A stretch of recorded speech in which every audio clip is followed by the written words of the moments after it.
Gonzalo Sánchez, Alberto Pimienta e Ignacio Dávalos están fuera de la tribu, tirando netas sobre comunicación política, porque las ideas escapan de la manada.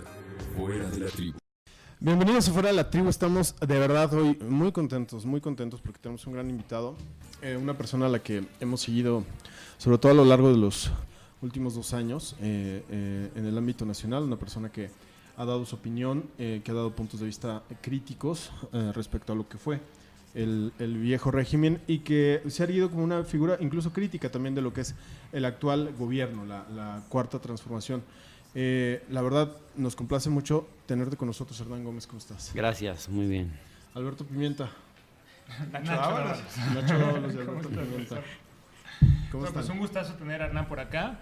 Será interesante ver cómo has visto a Jalisco, cómo has visto a Guadalajara y platicar sobre la 4T, pero me gustaría, en este podcast, debemos decirlo, Hernán, tenemos a alguien que está normalmente muy a favor de la 4T, tenemos a alguien también que es muy, muy crítico de la 4T y me gustaría entonces que sea justamente el perfil critiquísimo de la 4T quien abra la partida. La crítica justa tampoco es que sea una crítica desmedida. Hernán, pues viniste a Jalisco a un evento organizado por un colectivo de jóvenes.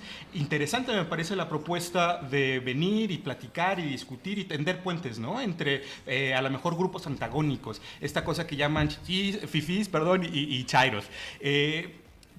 Asistí a la charla de ayer, pero no sé, me deja la impresión de que seguimos dialogando ciertas personas que seguimos viviendo en un privilegio. ¿Tú cómo lo ves? ¿Viste ahí realmente una representación de todos los grupos sociales? ¿O en realidad lo que está pasando es que seguimos, aunque haya habido una cuarta transformación, siendo los privilegiados los que tenemos estas discusiones intelectuales? ¿Cómo ves el asunto? No te sabría decir si lo de ayer, qué tan representativo era de la sociedad jalisciense, porque no la conozco y no sería, digamos, no podría afirmarlo, pero bueno, a mí me pareció una plática muy interesante y me gustó que hubiera gente no nada más de Morena, sino que hubiera una convocatoria amplia de todos los partidos. Pero sí creo que en cualquier caso, a pesar de que hay más politización hoy en nuestra sociedad, cada vez discutimos más todo. Digamos, el nivel de discusión política me parece que sí es mayor que hace unos años. Pero al mismo tiempo, todavía hay muchos sectores sociales que no son parte de esa discusión. Creo que es más amplio que antes, creo que todavía no está muy lejos de ser suficiente. Yo esperaría que la discusión política llegara a muchos más sectores. Había algo que me parece como interesante. Tú platicabas acerca de las críticas que había al gobierno del presidente Andrés Manuel y decías, bueno, yo creo que en este primer año de Andrés Manuel ha habido una cantidad de críticas que no puede ser comparado con los primeros años, por ejemplo, de Enrique Peña Nieto, ¿no? Sobre todo en los medios, digamos, impresos, en los medios masivos de comunicación. Pero no es el motivo fundamental de la democracia que la crítica aumente conforme van pasando los años, es decir, que la sociedad mexicana haya avanzado 6 años, ¿significa que haya más crítica? Está bien que haya crítica a este gobierno. Lo que yo intentaba expresar ayer es que, digamos,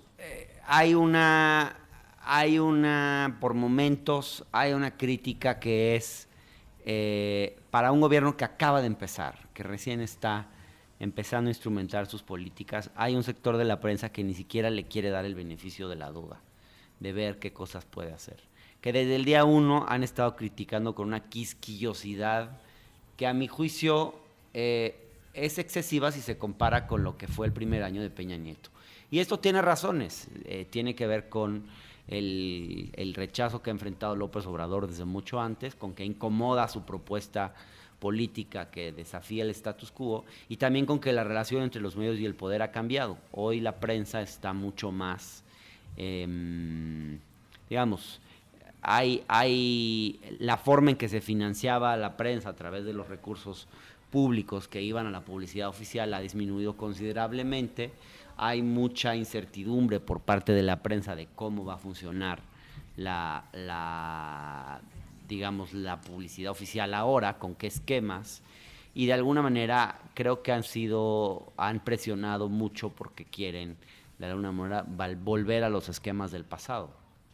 Y ya para ceder la plática... Es tu podcast, si quieres. Pero sí es algo que me interesa. El tema, ¿por qué tener esta idea de...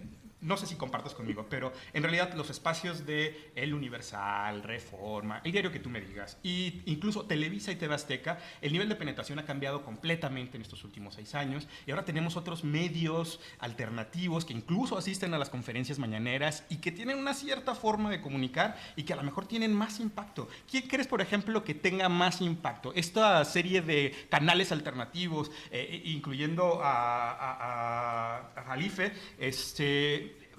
que tiene más impacto en la base de la Cuarta Transformación. ¿Estos medios tradicionales o los medios alternativos? ¿Y crees que hay un avance democrático con la aparición de estos medios alternativos? No, me parece que los medios tradicionales siguen siendo hegemónicos y siguen marcando la agenda de manera importante. Pero sí se han abierto paso medios alternativos que creo que tienen una importancia creciente. Y que creo que lo más interesante de los medios alternativos es que fuerzan a los medios tradicionales a cambiar. Ya no puedes decir mentiras con la misma impunidad que antes, porque se saben muy pronto, se discuten muy pronto, se ventilan públicamente, y ya hay que ser mucho más sofisticados en la manera de hacer fake news en los medios. Pero tampoco verdades, ¿no? Tampoco verdades se pueden decir con la misma facilidad. Es decir, ahora cualquier cosa que no vaya en el sentido de la Cuarta Transformación, aunque sea verdad, es decir, que sea el tema de las estancias infantiles, el tema de los recortes que tú has criticado incluso a la ciencia, a los institutos del CONACYT, por ejemplo, tampoco es que se pueda decir así y ser recibido de la misma forma porque existe un contraataque de estos medios alternativos. Se dice de todo, la verdad es que se dice de todo. Yo veo que se dicen cosas inteligentes y se dice mucha tontería en los medios, en los alternativos y en los tradicionales. Y la verdad es que no veo a nadie en la Cuarta Transformación tratando de silenciar las voces. Al contrario, creo que si algo ha desmentido la expectativa que había de que con este gobierno avanzaríamos hacia el autoritarismo, creo que en estos meses ha quedado claro que no es así. Todo el mundo habla, todo el mundo dice lo que quiere, todo el mundo discutimos todo el tiempo. Estamos en una deliberación pública mucho más intensa que en el pasado. En cualquier tipo de medio, privado, público, incluso en los medios públicos me parece interesante que están las voces de antes, pero también hay voces nuevas que se están logrando abrir espacios, y creo que es importante que también en los medios públicos se refleje esa pluralidad. Ahora, ¿es suficiente la pluralidad de voces que vemos en los medios? Me parece que no. Yo veo una comentocracia que en general te diría por lo menos 2/3 partes piensa muy parecido, representa el mismo sector de la sociedad, casi te diría que tiene el mismo perfil sociodemográfico, el mismo tono de piel, el mismo nivel de ingresos. En la Ciudad de México te diría, no sé en Guadalajara, pero todos viven más o menos en la misma zona de la ciudad. Entonces, claro, las visiones que representan pues son muy parecidas. No hace falta voces que representen mucho más la pluralidad que somos en este país. ¿Cómo tomar la crítica sobre esto que mencionas, Hernán, de los medios públicos? Y hay que hablar, por ejemplo, del programa que conduces desde hace unas semanas para acá, La Maroma Estelar, y otros espacios que se han abierto, donde claramente hay una postura respecto a lo que está pasando en el país. Y la crítica en particular que se ha dado, no por esa postura, pero sí de que los medios públicos, es decir, que con presupuesto público se esté albergando este tipo de contenidos que tienen una clara tendencia. ¿Tú cuál sería, digamos, la contraargumentación que harías a esta crítica, que a partir de que salió La Maroma Estelar, el programa de Johnny Sabina, entre otros, se podría hacer frente a este asunto tal cual de que los medios públicos alberguen espacios con un sesgo, digamos, muy claro? Pues yo les recomendaría que se asomen a ver el programa de Ezra Shabot y Marcario Esquetino en Canal 11 y que me digan si no tiene un sesgo muy claro. Yo veo que más bien lo que hay de distinto es que algunos estamos asumiendo abiertamente y no hipócritamente nuestras posturas políticas. Antes les daba pena decir que eran de derecha, les daba pena decir que apoyaban a un gobierno determinado o a un partido político determinado. A mí y a quienes hacemos la Maroma Estelar no nos da pena decir que apoyamos a la Cuarta Transformación, lo cual no implica que no podamos hacer críticas, pero que tampoco vamos a engañar a nadie al no decirles desde qué lugar les hablamos, porque hacer eso es tratar al público como si fueran menores de edad. Y yo creo que ya no somos menores de edad en este país. Y otro de los puntos que desde que tuvimos la noticia de que íbamos a tener la oportunidad de entrevistarte fue el siguiente. ¿Cómo se asume Hernán Gómez como un actor que tiene una clara postura respecto a lo que está pasando en el país, que recibe, digamos, ataques de la comentocracia de la derecha, pero que también dentro de los ultras de la Cuarta Transformación recibe críticas enormes? ¿Cómo se hace la defensa, digamos, de tener un punto de vista intermedio en donde sí se pueda ver la realidad con un sesgo, con una postura, pero que eso no te ponga un filtro o que te ponga un bozal para que todo lo que tengas que decir sobre el fenómeno tenga que ser positivo por completo o negativo por completo? ¿Cómo hacer esta defensa de los puntos medios? Es difícil. Yo creo que estamos en un momento en el que el país está muy dividido en dos bandos, es la verdad. Nos guste o no. Ayer lo discutimos en el debate. Nos guste o no, hoy hay pocas opciones intermedias entre ser obradorista o ser antiobradorista. Esa es la verdad. No estoy diciendo que así deba ser o que esté bien que sea así. Estoy diciendo que así es. Y en esa lógica dicotómica, pareciera que cuando estás en un bando o en el otro, no puedes hacer crítica del bando en el que tú estás. Yo me considero del lado de la Cuarta Transformación, en mis posturas, en mis simpatías políticas. Pero me parecería tristísimo que apoyar un proyecto político implique no poder criticar ese proyecto político. Me parecería que no le haces ningún favor al proyecto político que apoyas si no eres capaz de ejercer la crítica, porque la crítica no es ataque, la crítica es buscar caminos para mejorar las cosas. Y lo peor que le puede pasar a la Cuarta Transformación es quedarse en la autocomplacencia y no ver sus puntos débiles. Y no escuchar la crítica incluso de los adversarios, porque en la crítica de los adversarios también hay razón a veces. Y yo creo que hay que escuchar esos argumentos. Eso no implica que te quieras situar en un centro inexistente. Yo no creo en la existencia del centro político. No creo que exista un centro político, menos en un país con estas desigualdades. Me parece que o estás del lado de la igualdad o estás del lado de la desigualdad. O sea, no existe Corea del Centro. Entonces yo creo que estas posturas de algunos analistas que intentan situarse en un cómodo lugar intermedio, al final yo las veo con un poquito de sospecha, porque me parece que están siempre como dispuestos a algún acomodo, a un arreglo político, al oportunismo, a venderse al mejor postor, a venderse al mejor postor. Entonces yo sí creo que estamos en un momento de la historia en el que hay que tomar partido, pero tomar partido no es tomar partido de forma crítica. Me parece que hacerlo así es triste. Sí veo muchos sectores que lo hacen así en los dos lados, y me preocupa especialmente dentro de la Cuarta Transformación que hay sectores que tienen dificultades para procesar la crítica, y que incluso cuando tú criticas eres visto como un traidor, o entre los sectores más ultras o extremos de la Cuarta Transformación, el que critica a veces es visto como algo peor que el adversario. Dicen que eres un infiltrado, por ejemplo. Por ejemplo, o que no eres compañero, o que estás trabajando para el enemigo. Estas cosas son delirantes, la verdad. No ayudan a un movimiento de transformación, generan sectarismo.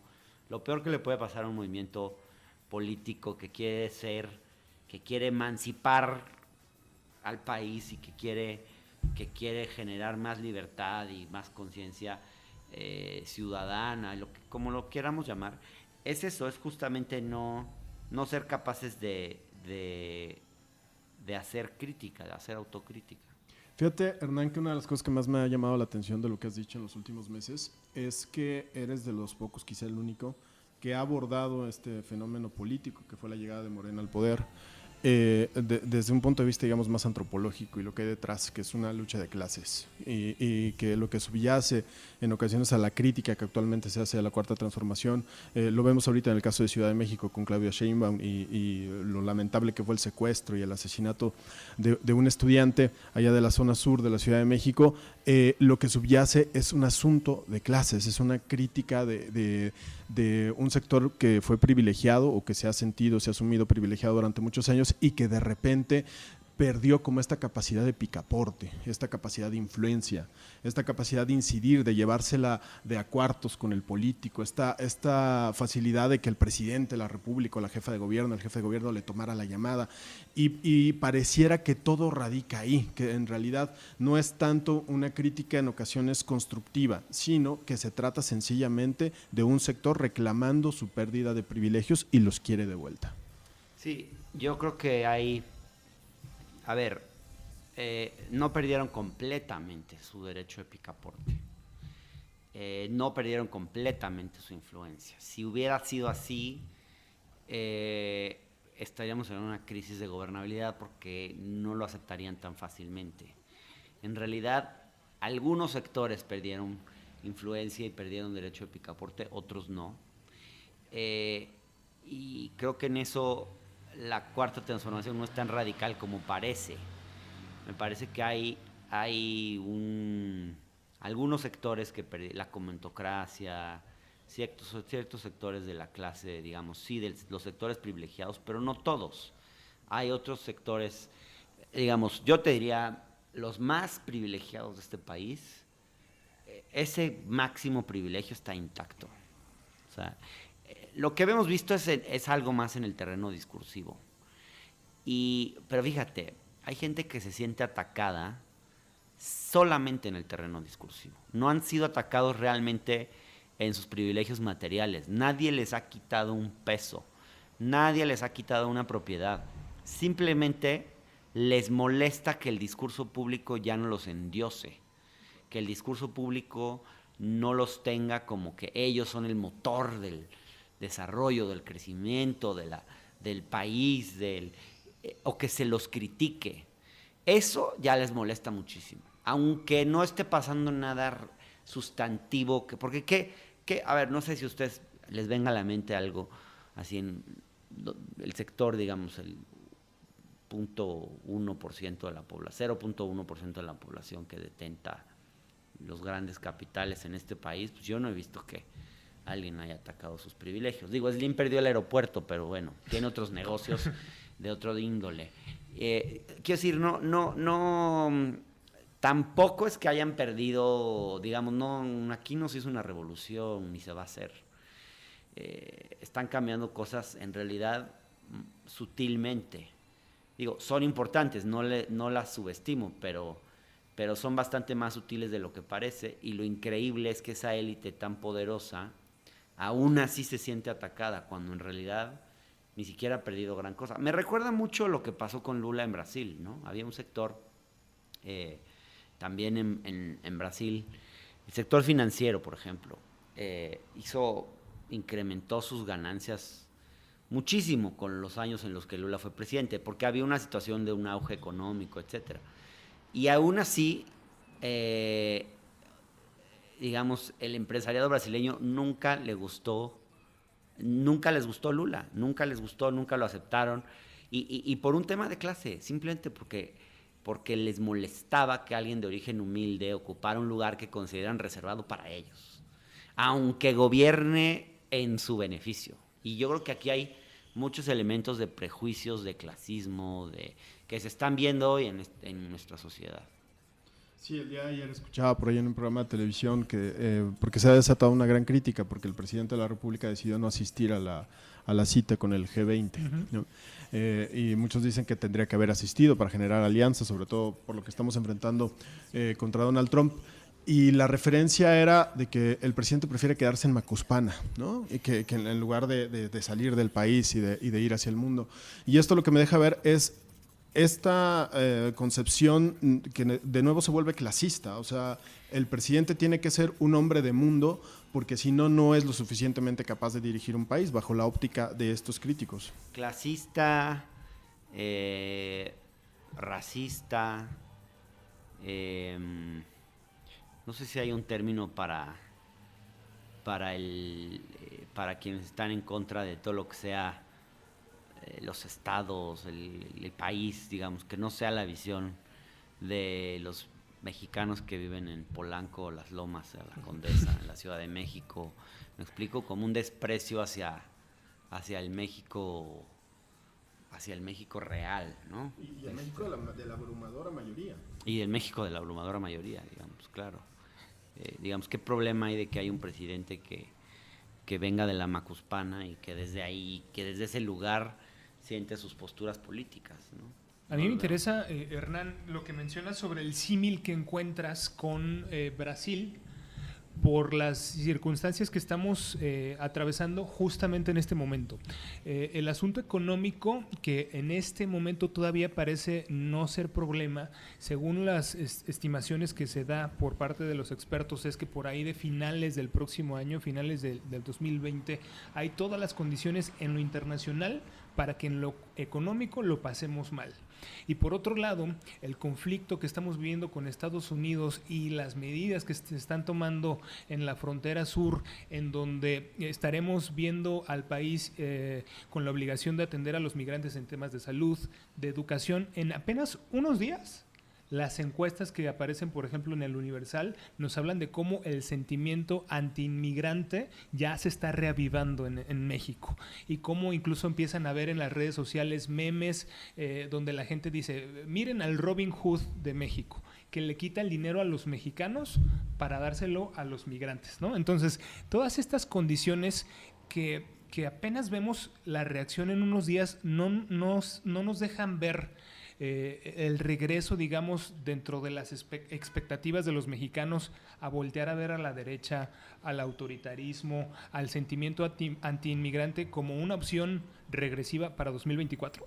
Sí, yo creo que ese es uno de los mayores riesgos que hoy enfrentamos y que enfrenta este gobierno, que no logre satisfacer expectativas y que se fortalezca una opción de extrema derecha. Digamos, creo que el caso de Brasil debe ser un referente y una alerta muy clara en ese sentido. Sí hay sectores de México, digamos, de un México reaccionario que se puede eventualmente fortalecer. Digamos, una figura, por ejemplo, como la de Samuel García, que hoy uno lo ve y se ríe de lo estúpido que son sus comentarios a veces, pero que gente así eventualmente se pueda fortalecer. Posturas de ese tipo, antiinmigrantes, posturas clasistas abiertamente, ¿no? Samuel García, por ejemplo, que no se han visto un poco las propuestas que ha hecho, pero por ejemplo que se necesite tener un grado académico mínimo de licenciatura para poder ser representante popular, por ejemplo, ¿no? Este tipo de cosas que él propone. Y hemos visto también cómo se refiere a los grupos de la diversidad sexual, cómo se refiere a los migrantes también. Y hoy, con esta presión que está ejerciendo Estados Unidos para que reduzca, por el tema migratorio, digamos, sí, es posible que si eventualmente, por ejemplo, se concreta la imposición de aranceles, pues y la situación económica en el país se deteriora, que se llegue a percibir que los migrantes tienen la culpa. Ahora, todavía no. La verdad de las cosas es que todavía no somos un país con mucha migración. Somos un país que recibe muy pocos migrantes. Todavía tenemos un margen amplio para recibir migrantes. Yo lamento que hayamos sido víctimas de este chantaje por parte de Estados Unidos y que hoy estemos dándole un giro a la política migratoria que empezó muy bien en Sí, esta de brazos administración. abiertos, prácticamente. Y cedimos muy, creo que, digamos, no sé, no estoy en los pantalones de Marcelo Ebrard, pero me pregunto si no cedimos quizás demasiado rápido. No lo puedo saber. Y además creo que la amenaza de imposición de aranceles era muy seria para el país. Pero que hayamos cedido de esta manera en el tema migratorio, según parece, pues sí me preocupa, la verdad, sí me preocupa porque al final de cuentas yo creo que hay un miedo irracional al tema migratorio. La migración no es un problema para los países. La migración, hay muchos estudios que muestran cómo los países que reciben migrantes se benefician de la migración, económicamente y en muchos sentidos, y yo creo que México tiene capacidad de abrir sus puertas a los migrantes. Este control que se está buscando en la frontera sur para satisfacer las demandas de Estados Unidos, yo lo entiendo, pero me preocupa, no me parece algo bonito, digamos, esta lógica que se está imponiendo en la política migratoria. Esta es como una de las externalidades más claras, yo creo, de la comunicación de la 4T. Es una externalidad porque en realidad no creo que ni Andrés Manuel ni Marcelo se hayan fijado crear una postura antimigrante para poder justificar el tema de los aranceles. Fue algo que se dio en la negociación y pues resulta que se acomoda, digamos, ¿no? Vamos a tener un flujo migratorio ampliado. También ha habido cosas que son, digamos, muy rescatables. El tema de que Andrés Manuel haya dicho, pues adoptamos a todos los niños migrantes que lleguen solos, a mí me parece esas cosas que son maravillosas que no pudimos haber visto en otro tipo de gobierno, pero hay más externalidades. Por ejemplo, la cancelación de Prospera Oportunidades. Tú que eres un especialista en temas de desarrollo, ¿cómo ves esto? Es decir, podemos tener estas ideas de hay que reemplazar todo, hay que reemplazar la estructura de cómo se combatía la pobreza y también darle al traste a un programa que, pues según todas las mediciones, según todos los análisis racionales, digamos, este ataque también a la racionalidad científica que de pronto se puede llegar a ver, ¿no consideras que hay ahí, digamos, muchas externalidades negativas que nos pueden tener unos costos altos en combate a la pobreza, sobre todo? No se le dio al traste al programa Oportunidades porque se va a sustituir por otro programa con algunos cambios. ¿Las pero becas Benito Juárez? Cambió el nombre, pero esas becas van a tener una cobertura casi tan amplia como la de Oportunidades y el resto de los que cubrió Oportunidades van a ser cubiertos por otro programa. Y no me preocupa además porque este gobierno ha presentado una batería de programas sociales para grupos distintos de la población y yo creo que sí hay un énfasis muy claro en la política social, en grupos específicos como los jóvenes, los adultos mayores, las personas con discapacidad. Entonces, si uno ve además que en el presupuesto ya de este año se hizo un esfuerzo muy importante por recortar programas superfluos que no servían y por redirigir recursos hacia la política social, o sea, este gobierno en este año destinó una cantidad a programas sociales sin precedentes en la historia de México. Entonces, cambiarle el nombre a los programas, cambiar su naturaleza, ese tipo de cosas no me parecen graves, sobre todo, me parecería grave si hubieran suprimido ese programa y no hubieran creado otros, pero simplemente los están cambiando de nombre, de características, pero creo que la prioridad en el área social en este gobierno está muy clara. Esa parte no me preocupa. Gonzalo. A mí me gustaría, Hernán, preguntarte de también un tema que ha causado mucho revuelo y que me parece que no ha quedado claro cuál es el punto medio o quién tiene la razón. A mí me parece que el hecho de que un presidente se plante todas las mañanas en la mañanera y digamos que le plante cara a la prensa crítica, inclusive a aquella prensa que por momentos no tiene bien sustentadas sus investigaciones o que es abiertamente crítica, digamos, sin ton ni son hacia su gobierno, y que el presidente ejerza lo que muchos llaman su derecho de réplica, a mí me parece que es un síntoma democrático, es un síntoma también de los nuevos tiempos que estamos viviendo. Pero hay quien lo ve, incluso organizaciones de la sociedad civil, pienso en el artículo 19, por ejemplo, que han dicho sistemáticamente que hay una asimetría, porque el presidente tiene el púlpito desde el cual se dirige todas las mañanas, y entonces el poder y lo que significa lo simbólico del presidente está muy por encima de lo que puede hacer la prensa para defenderse. Francamente, yo soy de los que no lo ve así. Creo que se vale de ambos lados, de la prensa criticar su papel, pero también de parte del poder un poco defenderse en lo que así consideren. ¿Tú cómo ves esta parte? ¿Sí crees que se lastime la libertad de expresión cuando el presidente de la República dice hay una prensa fifí, hay una prensa conservadora, hay comentócratas que se dedican a criticarnos sistemáticamente por una agenda que no tiene que ver con el interés común? ¿Qué piensas de esto? No, yo creo que hay un presidente que es sensible quizás de más a la crítica, y le haría bien aceptar mejor la crítica, pero no veo un escenario de ataque a la prensa, ni veo un escenario donde se busque censurarla. Yo creo que hoy hay más libertad de prensa que antes. Es muy evidente, me parece. Y yo creo que también esta idea de que la prensa puede criticar pero no ser criticada, yo no la comparto. Es decir, son actores públicos, están en la actividad política, son parte de la actividad política, son un actor político más, y en esa lógica tienen que aceptar que también son sujetos de la crítica, y de la crítica dura.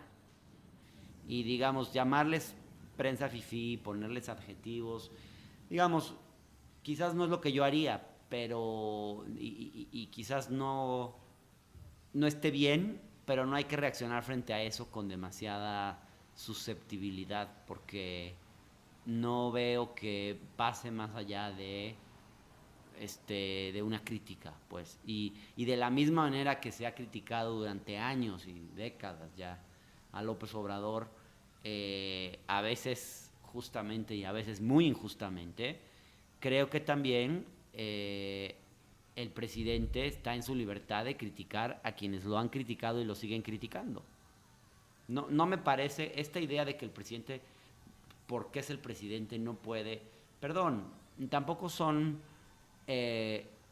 digamos, son grupos de poder y grupos muy poderosos, y la prensa, y detrás de la prensa hay intereses económicos muy poderosos, no son unas peritas en dulces, unos actores inocentes que no, es decir, sobre todo los dueños, digamos, los dueños jefes, de los medios, y tienen una línea editorial condicionada por sus intereses económicos, y frente a eso, frente al poder económico, el poder político puede responder, digamos, son dos poderes distintos. El poder político puede responder con mucha firmeza a las críticas que le hace el poder económico a través de sus medios de comunicación. Dentro de los problemas que se plantean en la Cuarta Transformación, Hernán, uno de ellos es cómo superar la figura de Andrés Manuel López Obrador. Para 2024 ya no estará esta figura, y tú, desde el punto intermedio que tienes, ¿realmente ves a un perfil que pueda, digamos, hacer superar el punto entre los López Obradoristas y aquellos que son activos de Morena? Es decir, porque son dos cosas distintas, y yo al menos no encuentro a uno que pueda ser ese punto medio, que jale, digamos, toda esa inercia del fenómeno que es Andrés Manuel López Obrador, para que lo que estamos viendo hoy trascienda al propio López Obrador. ¿Realmente lo hay? Entre los perfiles que por lo menos hoy vemos en... Que destape al próximo candidato en Morena. Faltan 5 años. No, pero sí que me ayude a ver quiénes son, porque yo no veo. No lo hay. Es un movimiento que depende mucho de la figura de López Obrador y de su voluntad. No significa eso que el movimiento no tenga vida política interna, porque la tiene y mucha. Pero la figura de López Obrador es tan fuerte que es difícil que haya un liderazgo, digamos, que se perfile algún tipo de eventual sucesión. Y sí es preocupante porque esta transformación no se va a completar en 6 años. Se necesita de un periodo de tiempo más largo, me parece a mí. Por lo menos 2 administraciones o 3. Y creo que sería grave que surgiera una sucesión muy tarde que no lograra, como ha pasado en otros países de Sudamérica, incluso donde hay figuras, liderazgos fuertes, que no se pudiera, digamos, que no pudiera surgir una figura suficientemente atractiva para eventualmente suceder a López Obrador, porque creo que es claro que no se va a reelegir y que su mandato termina en 6 años, 5 años y medio, y parece que es mucho tiempo, pero no es tanto tiempo. Entonces yo sí creo que es importante que se permita que eventualmente vayan surgiendo nuevos liderazgos y también otra cosa, creo que es súper importante que haya una renovación de cuadros a nivel local. Morena se ha nutrido mucho, se ha formado mucho por viejos caudillos de la política, por representantes de la vieja política que hacen política de las mismas formas de antes. Y de lo que se trata es de renovar las formas de hacer política, de que los jóvenes se sientan identificados, las nuevas generaciones, las nuevas causas, y todo eso solo va a lograr existir si hay nuevos cuadros que logren ser quienes realmente queden al frente de los comités de Morena en los estados. A mí me gustaría entrar a temas un poquito más locales antes de despedir, Hernán. ¿Cómo ves a Morena en Jalisco? ¿Cómo ves su papel siendo oposición? Vaya, Jalisco es un país de mucho peso en el concierto nacional, que de repente no suena tanto a nivel nacional como debería de ser. Estamos hablando ya prácticamente del tercer padrón a nivel nacional. Es un estado que en este momento está en manos de la oposición, Andrés Manuel, y que pareciera, quienes estamos más en este contexto de Guadalajara y de Jalisco, pareciera que Morena no se mueve, pareciera que Morena no existe. Pero me quedo con el comentario que acabas de hacer de que el partido, el movimiento tiene una dinámica viva, mucho más de lo que pudiéramos imaginar, y esa parte sí se nota. Sin embargo, no sale en los medios de comunicación, no se percibe, la gente no logra tocar eso que es Morena y que quedó en segundo lugar y muy cerca de hacerse del poder y que tiene una representación importante en el Congreso local. No logra percibirlo, dónde están, cuáles son sus agendas, qué defienden. Sí, yo creo que no conozco mucho de la política en Jalisco, pero la impresión que tengo es que el partido está débil, que no se ha hecho el esfuerzo que se necesitaba para construir partido aquí, y creo que se tienen que poner las pilas ya, porque la próxima elección, digamos, la fuerza de Movimiento Ciudadano puede, digamos, es que además Movimiento Ciudadano, que para mí no es un partido de izquierda, que está lejos de serlo, y me parece muy importante que Morena pueda realmente sacudirse el polvo aquí y, digamos, es como tú dijiste, es un estado muy importante en el país como para que el partido gobernante se dé el lujo de mantenerse, digamos, en esta situación. Creo que hay que salir a construir partido y creo que ese trabajo no se ha hecho, tengo esa impresión. Yo cierro con 3 preguntas rápidas que me gustaría que me las respondas, si acaso con una frase. Lo primero que te venga, San Juana Martínez. Temazcal. Mexicanos contra la corrupción y la impunidad. Organización FIFI. Miguel Barbosa. No mi parte favorita de Morena. Listo por mi parte. Nacho. Ya, despedimos. Pues Diego, quedan muchas cosas. Podríamos pasarnos aquí la tarde entera platicando con Hernán, pero por lo pronto le dejamos aquí. Muchas gracias, Hernán, por habernos dado esta entrevista. La verdad es un gran privilegio para nosotros tenerte en este espacio y seguramente lo será para nuestros podescuchas. No, y de verdad, muchas gracias que nos haya permitido literal entrar hasta la cocina. Hasta la cocina. Muchas gracias por tomarte este tiempo y bueno, pues esperemos vernos pronto y cada vez que vengas a Jalisco eres bienvenido en este espacio. Muchas gracias. Bueno, pues muchas gracias, Nacho Dávalos. Gracias. O Alberto Pimienta. No, Nacho Dávalos. Alberto Pimienta. Gracias a todos. Muy bien, yo soy Gonzalo Sánchez. Recuerden que la comunicación política es cosa seria. Tómesela en serio. Nos vemos la siguiente. Bye. Bye. Gonzalo Sánchez, Alberto Pimienta e Ignacio Dávalos están fuera de la tribu, tirando netas sobre comunicación política, porque las ideas escapan de la manada. Fuera de la tribu.